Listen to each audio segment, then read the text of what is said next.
अस्सलाम वालेकुम। आज हम सीखने वाले हैं स्ट्रक्चर ऑफ एटम। फिर हम देखेंगे कि number of electrons in a shell. एक शेल में जैसे हमारे पास चार शेल हैं के, एल, एम और एन, तो हम देखेंगे के में कितने इलेक्ट्रॉन, एल में और एम में कितने इलेक्ट्रॉन आ सकते हैं। तीसरी चीज जो आज हमने पढ़नी है वो है पोजीशन ऑफ एलिमेंट। हमें इलेक्ट्रॉनिक कन्फिग्रेशन दी हुई होगी या हम खुद करेंगे और उससे हम एक एलिमेंट की पीरियोडिक टेबल में पोजीशन निकालेंगे। स्टार्ट करता हूं स्ट्रक्चर ऑफ एटम्स। मैंने ली है यहाँ पर एल्यूमिनियम, जिसका एटॉमिक नंबर मेरे पास 13 है। अब इसकी मैं जल्दी से इलेक्ट्रॉनिक कन्फिग्रेशन लिख लेता हूँ। 1s2, 2s2, 2p6, 3s2 और 3p1। इलेक्ट्रॉनिक कन्फिग्रेशन हम सीख चुके हैं, इसलिए मैंने जल्दी से लिख दी। अब आता हूँ एटम की तरफ। तो एटम में दो मेन पोर्शन होते हैं, एक होता है उसका न्यूक्लियस और दूसरे होते हैं उसके शेल्स। न्यूक्लियस में तो प्रोटॉन और न्यूट्रॉन हो जाते हैं। असल में जो चीज हमने यहाँ पे सीखनी है वो ये है कि एक जो शेल होगा हमारे पास, एक शेल होगा उसमें हम कितने इलेक्ट्रॉन रख सकते हैं, एक ये क्वेश्चन है। और दूसरा कि एक एटम में कितने शेल्स हो सकते हैं हमें कैसे पता चलता है, तो वो हमें इलेक्ट्रॉनिक कन्फिग्रेशन से पता चलता है। अगर मैं इस 1s को देखूं और आपसे पूछूं कि ये किसका सब शेल है, तो आप बोलेंगे कि के शेल का सब शेल है, तो इसका मतलब नीचे मैं लिख देता हूं के। फिर इस 2s को देखता हूं, ये किसका सब शेल है, तो ये है बेसिकली एल का, तो फिर इसके नीचे मैं एल लिख देता हूं।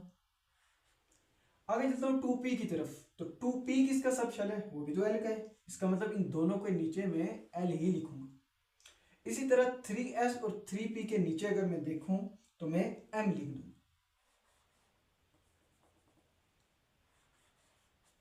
तो पहला पॉइंट हमारा क्लियर हो गया।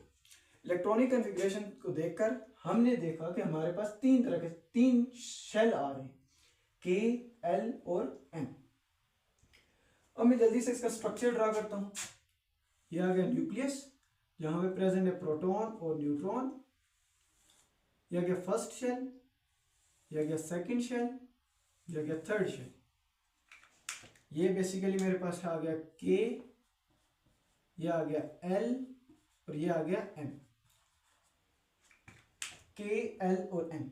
अब मैं देखता हूं के में कितने इलेक्ट्रॉन रखने हैं, एल में कितने रखने हैं और एम में कितने रखने हैं। तो ये देखें, के में एक ही सब शेल था और वो कौन सा था, 1s, और 1s में कितने इलेक्ट्रॉन थे, सिर्फ दो। इसका मतलब जो फर्स्ट शेल आएगा मेरे पास उसमें मैंने सिर्फ दो इलेक्ट्रॉन रखने हैं, फर्स्ट शेल में दो इलेक्ट्रॉन।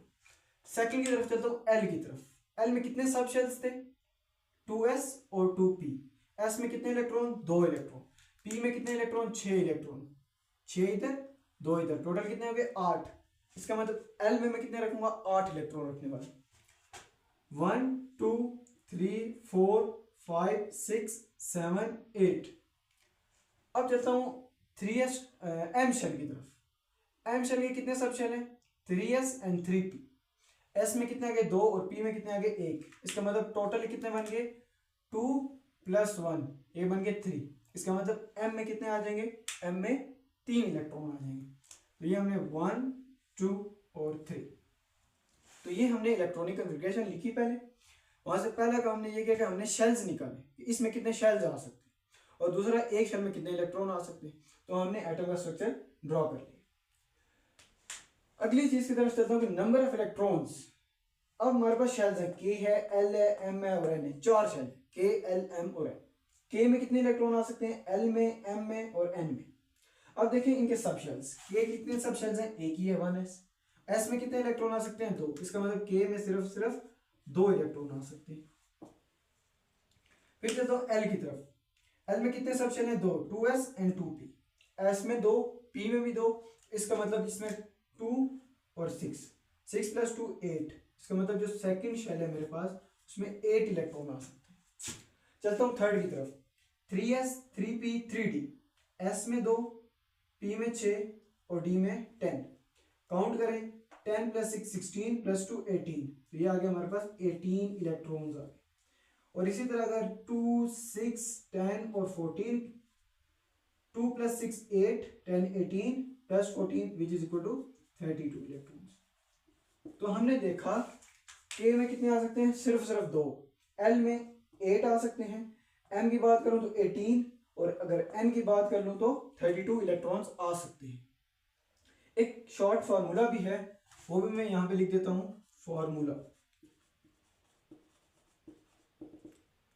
फार्मूला है 2n²। इस फार्मूले को यूज करके हम जल्दी से नंबर ऑफ इलेक्ट्रॉन्स निकाल सकते हैं। जैसे मैं ये ले लेता हूं, n ले लेता हूं, आपको पता है n के m ले लेता हूं, सॉरी m के लिए जो n की वैल्यू बनेगी स्मॉल n की, वो बनेगी 3। तो मैं यहाँ पे 3 पुट करूँ, 2 यहाँ पे आ गया 3 और 3 के ऊपर आ गया स्क्वायर, 3 का स्क्वायर लें तो 9 को मल्टीप्लाई करें 2 से तो ये आ जाएगा 18 इलेक्ट्रॉन। ये देखें m में कितने आ रहे हैं 18, फार्मूला से कितने आ रहे हैं 18। तो ये फार्मूला भी आप यूज कर सकते हैं नंबर ऑफ इलेक्ट्रॉन्स फाइंड करने के लिए। तीसरी चीज की तरफ चलता हूं, position of element. Electronic configuration हमें दी हुई होगी या हम अभी खुद कर लेते हैं, उससे हम निकालते हैं कि पीरियोडिक टेबल में इस एलिमेंट की पोजीशन क्या है। पीरियोडिक टेबल एक ऐसा टेबल कि जहां पे हमने एलिमेंट्स को अरेंज किया हुआ है, उसमें 2 चीजें मेन हैं। जो रोज चलती हैं उनको हम पीरियड्स बोलते हैं, जो वर्टिकल हो जाते हैं उन्हें हम ग्रुप्स बोलते हैं। इलेक्ट्रॉनिक कॉन्फ़िगरेशन से को देखकर मैं ये बता सकता हूँ कि इसका ग्रुप कौन सा है और इसका पीरियड कौन सा। लेकिन तो इसको स्टार्ट करने से पहले ये टर्म्स आपको आने चाहिए, वैलेंस शेल एंड इलेक्ट्रॉन। आपको पता होना चाहिए वैलेंस शेल किसे कहते हैं, वैलेंस इलेक्ट्रॉन किसे कहते हैं। अब जो लास्ट शेल होता है ना, लास्ट शेल, उसे वैलेंस शेल कहते हैं, और उस शेल में जो भी जितने भी इलेक्ट्रॉन होते हैं उसे वैलेंस इलेक्ट्रॉन कहते हैं। एल्यूमिनियम की तरफ वापस जाएं तो फर्स्ट शेल के, एल और एम जो हमारे पास है ये लास्ट है, एम हमारे पास लास्ट है, तो यही हमारे पास यहाँ पर वैलेंस शेल है। इस तरह हम सोडियम की तरफ आते हैं। अगर सोडियम की इलेक्ट्रॉनिक कॉन्फ़िगरेशन करूं तो यहाँ पे आ जाएगा 1s2, 2s2, 2p6, 3s1। Electronic configuration कर दी। अब इसके मैं शेल्स लिखता हूं। ये है मेरे पास के, 2s और 2p दोनों है एल के, और 3s मेरे पास है कौन किस चीज का, m का। तो ये मैंने के, एल और m लिख दिए मैंने, और मुझे पता चल गया जो m है मेरे पास ये कौन सा है, ये वैलेंस शेल है। और इस शेल में कितने इलेक्ट्रॉन है, इसमें एक ही इलेक्ट्रॉन है। अब अभी तक हमने क्या पढ़ा पोजीशन में, सबसे पहले हमने इलेक्ट्रॉनिक कॉन्फ़िगरेशन की, शेल्स लिखे और हमने वैलेंस शेल को आइडेंटिफाई कर लिया। अब वैलेंस शेल को आइडेंटिफाई करने के बाद 2 पॉइंट्स आपने याद रखने हैं। एक होता है वैलेंस इलेक्ट्रॉन,